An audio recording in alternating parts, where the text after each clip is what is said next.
வேப்பனப்பள்ளி அருகே மாவட்ட அளவில் நடைபெற்ற கைப்பந்து விளையாட்டுப் போட்டியை காங்கிரஸ் நாடாளுமன்ற உறுப்பினர் டாக்டர் செல்லக்குமார் துவங்கி வைத்து அடிப்படை வசதிகள் குறித்து கோரிக்கை மனுக்களை கேட்டுக்கொண்டார்.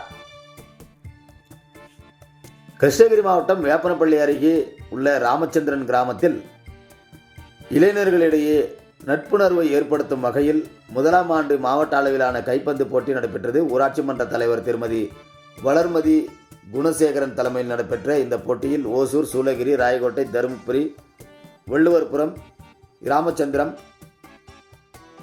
பாலக்கோடு, உத்தனப்பள்ளி, பருகூர் என பல்வேறு இடங்களிலிருந்து 30 அணிகள் கலந்து கொண்டு விளையாடியது. நாக் அவுட் முறையில் நடைபெற்ற இந்த போட்டிகளை கிருஷ்ணகிரி காங்கிரஸ் நாடாளுமன்ற உறுப்பினர் டாக்டர் செல்லக்குமார் சிறப்பு அழைப்பாளராக கலந்து கொண்டு போட்டிகளை துவங்கி வைத்தார். அப்பொழுது ஊராட்சி மன்ற தலைவர் திருமதி வளர்மதி குணசேகரன் இளைஞர்கள் விளையாடுவதற்கான விளையாட்டு மைதானம் மற்றும் கால்நடை மருத்துவமனை, ஆரம்ப சுகாதார நிலையம், சாலை வசதி உள்ளிட்ட பல்வேறு அடிப்படை வசதிகள் செய்து தர வேண்டி கோரிக்கை மனுவினை அளித்தனர். இதனையடுத்து நாக் அவுட் முறையில் நடைபெற்ற போட்டியின் இறுதியில் வள்ளுவர்புரம் அணியும் ராமச்சந்திரபுரம் அணியும் விளையாடியது.